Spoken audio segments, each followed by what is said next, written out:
There's more Chevy trucks still on the road than any other brand. Chevy trucks. Rock solid value at your Central Iowa Chevy dealer. Is it on? Today, Wendy's is happy to announce a great low price on a new old-fashioned single combo. It's a quarter pound of fresh beef, hot off the grill, made just the way you want it. Plus, baby fries that are really big, and you get your favorite drink.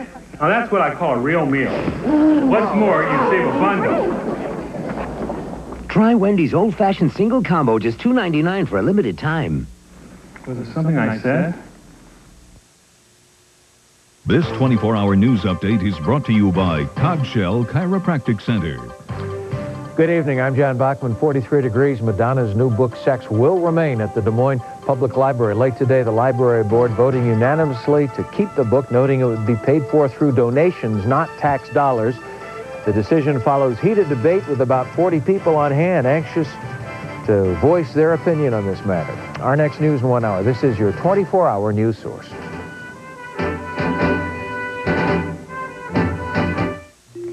I'd be working at my desk all day, and I'd get this incredible tightness in my neck and shoulders. Or I'd bend over to pick something up, and the pain would be so gripping, I could barely stand back up again. I'd even get these sharp shooting pains just from doing little things.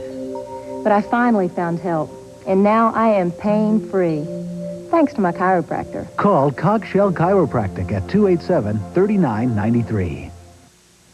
Hello, I'm Jane Pauley. And I'm Stone Phillips. Welcome to Dateline NBC.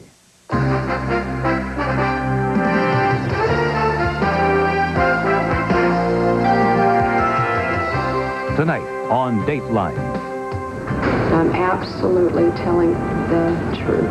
Eileen Wuornos, branded America's first female serial killer. Authorities say she killed 7 men for thrills. But last summer, Wuornos told Dateline, I was raped, tormented badly, and I'm sitting on death row for defending myself, justifiable homicide. Now this man who saw our report has come forward. He supports Wuornos' story that she killed in self-defense. I'm living proof that the girl is not a premeditated killer. Tonight, Michelle Gillen with new evidence that can save Wuornos from the electric chair. What the jury never heard. Then, baby boomers, is this you? Lots of bills and no savings? It's impossible to save. There's nothing left over. Then better beware. You are going to have a miserable old age. No savings plan now means no nest egg later, a retirement crisis. Tonight, Deborah Roberts with couples learning how to rethink their money habits. I bought the dining room set in the living room. Dave, no way. What you should do before it's too late. And did you catch it? All right, her name is Marla. I'm seeing a woman. This evening on Roseanne, Sandra Bernhardt's character Nancy, the next-door neighbor, came out of the closet. I'm serious, I'm gay. One of the most gifted, yet controversial talents around. But who's the person behind the persona? Is there a quiet, insecure side of Sandra Bernhardt? Hopefully there's a quiet, insecure side to everybody. Sandra Bernhardt, just the girl next door. Not. Dateline NBC with correspondents Brian Ross, Michelle Gillen, Deborah Roberts, John Scott, and Lee Thompson.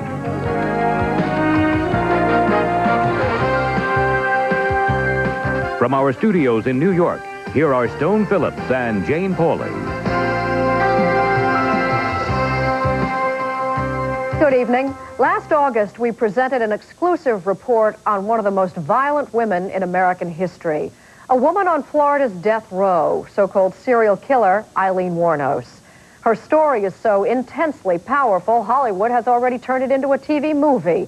That will be seen next week. But Stone, even before it airs, it's out of date. It is because we've uncovered new evidence that could save Wuornos from execution. As Michelle Gillen first reported last summer, Wuornos, a hitchhiking prostitute, killed 7 men beginning in 1989. Tonight, in a new report, Michelle reveals evidence we uncovered that supports Wuornos' claim, namely that she killed in self-defense and didn't get a fair trial.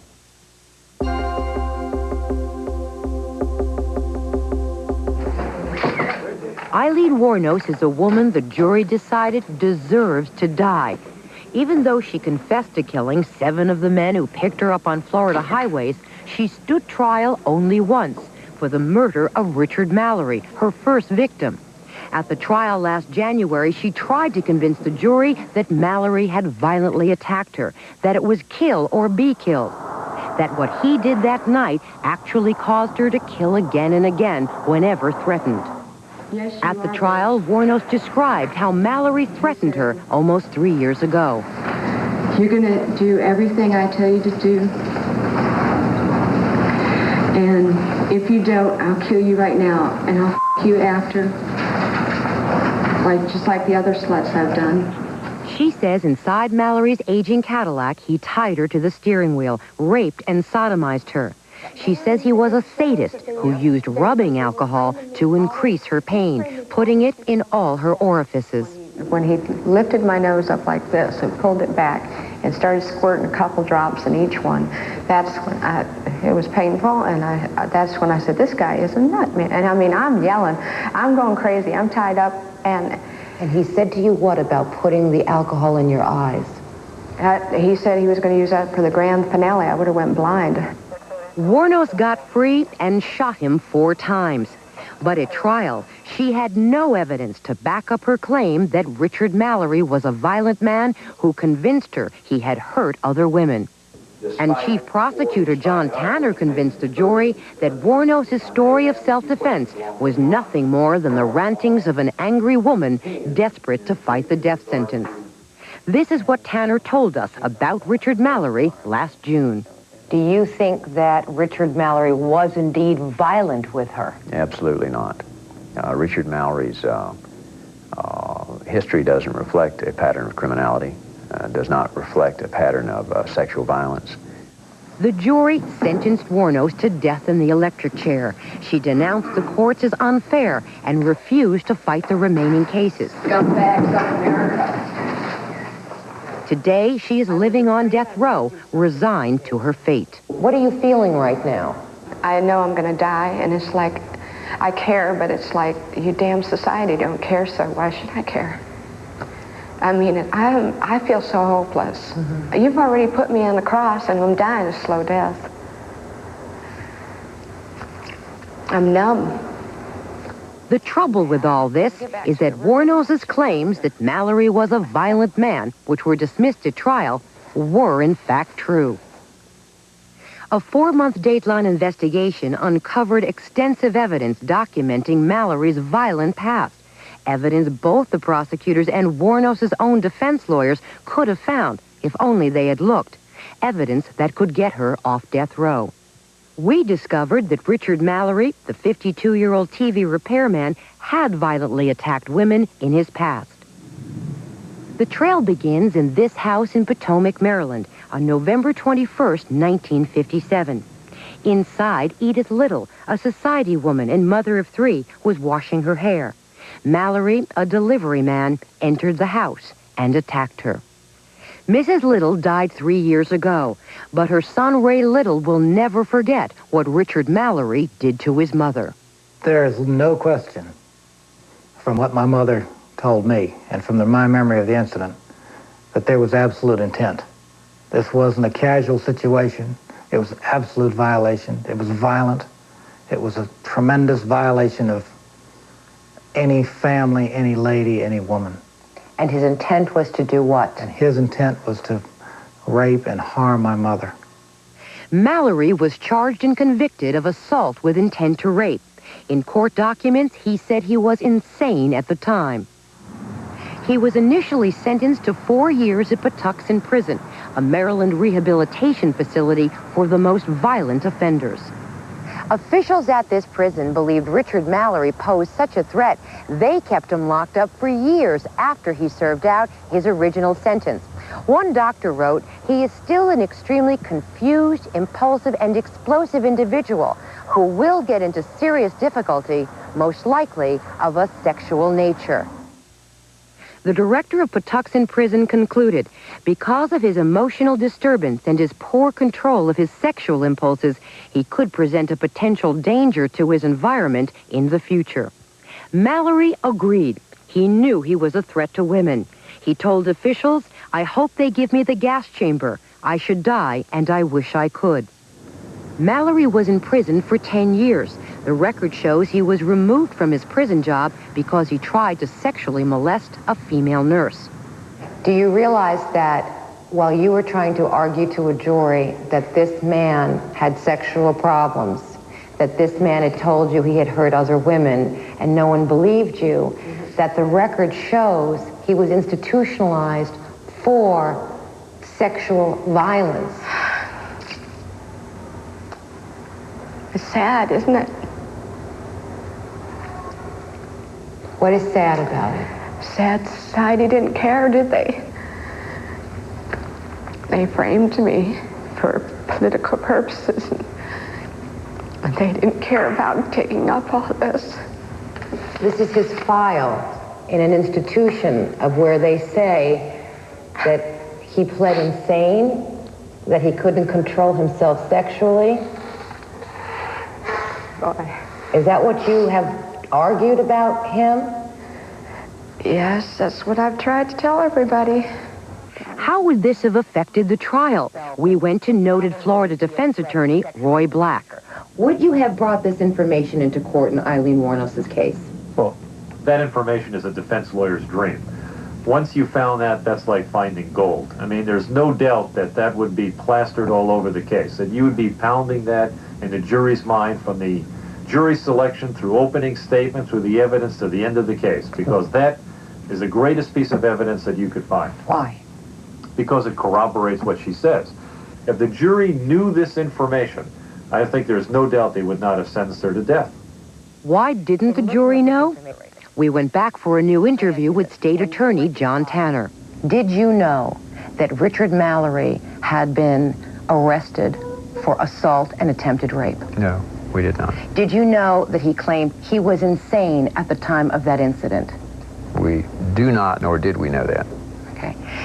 Did you know that he was committed to an institute for very violent criminals for 10 years?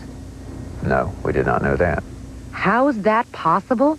Well, Tanner says his office did a records check, but on a computer network that does not include Maryland. A big mistake, considering that months before trial, Tanner's office was given a statement saying Mallory told a woman friend that he'd been in jail in Maryland. Didn't you feel an obligation to find out what he was incarcerated for? Well, the fact he told her that didn't necessarily cause us to believe it was true. But guess what? It was true. And given the fact that you see what was overlooked, how would you describe the records check that your office conducted? Incomplete.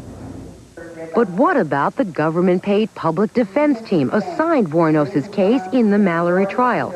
They didn't check the records about Mallory's past either. Judicial observers of the trial say the defense team rolled over, that Wuornos' attorneys didn't even attempt to substantiate her claims that she was attacked by Richard Mallory. The defense has refused to be interviewed by us and even rejected an offer to go over what we uncovered about Richard Mallory's criminal past. In fact, how the defense checked up on the names and phone numbers in Mallory's wallet, they would have quickly located people who knew of Mallory's criminal past. Other phone numbers at his apartment, along with a home video pornography collection, would have led the defense here, to prostitutes and strippers who knew Mallory was violent and obsessed with sex. So obsessed that he began trading VCRs brought to a shop for repair to prostitutes for sex. My impressions of Richard Mallory. He was a strange man, a very secretive man. The defense never talked to this woman, Nancy Peterson, a nurse who briefly dated Mallory a year before his death. She says he was a disturbed man who had told her he'd been in prison for rape. The police did talk with Peterson, but never asked the right questions. Did the police or prosecutors or any investigators ever ask you what you knew about his past? Mm-mm. Not one question? No. Psychologists who examined Wuornos say the attack by Mallory is a key to understanding her, that afterwards she responded with deadly force whenever she felt threatened by a man. They say she was severely unbalanced, but not a predatory killer. All that supports Wuornos' case. And the defense could have backed it up with this man, Tom Evans. He was in his van when he spotted Wuornos thumbing a ride on this highway. He picked her up. The date, May 1990. 5 months after she had killed her first victim, Richard Mallory. What was it she said that stuck in your mind? We got right around that curve right there. And just a few hundred yards there. And she looks at me and she has her hand in these pockets. And she has her head bowed down. And she looks at me and she says, "You're not going to try to hurt me, are you?" And it shocked me and I said, "No, I'm not in the hurting business."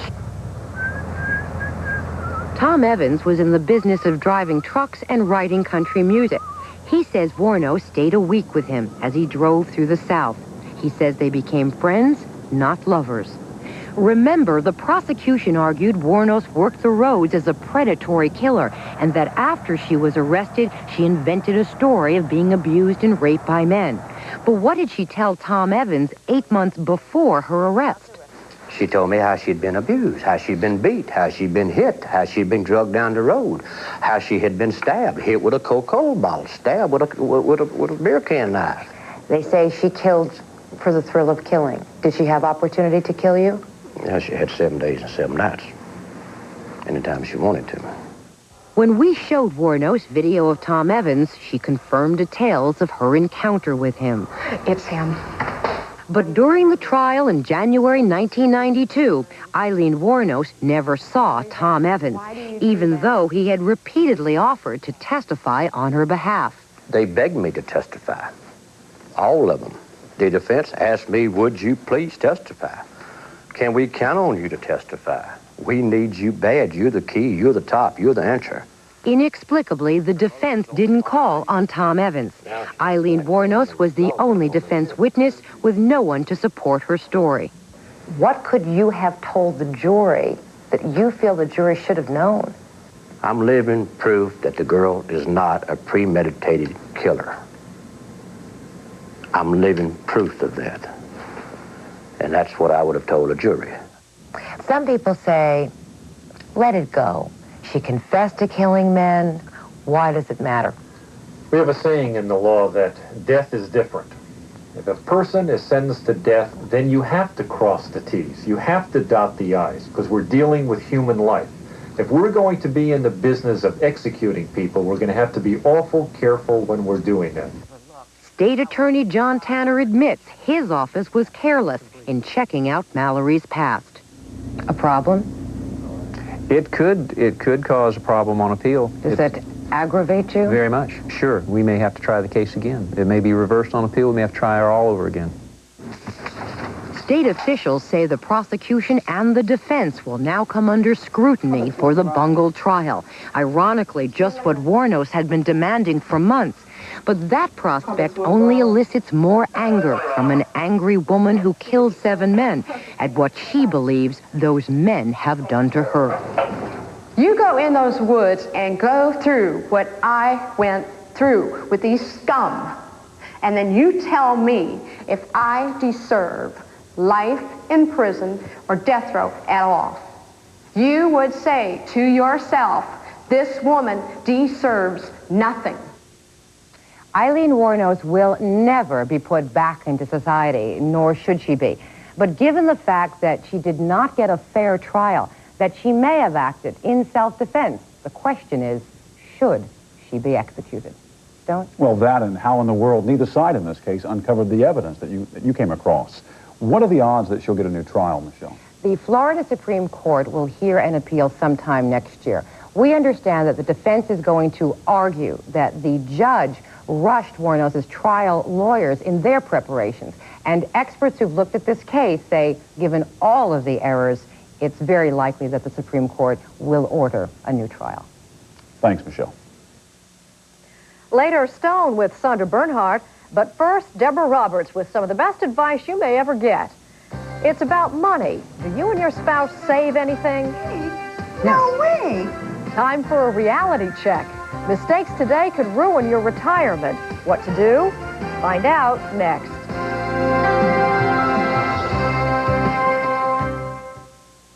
When most jeans makers look at women, they see men. I need jeans with a little more room in the hips. Why else would they keep trying to sell men's jeans to women? More snug in the waist. Well, I like a little looser fit in the thighs. I need jeans designed for a woman. At Lee, we make jeans that fit the unique contours of a woman's body. Lee Relax Fit Jeans. Here's where Alka-Seltzer Plus fights tough colds. With tough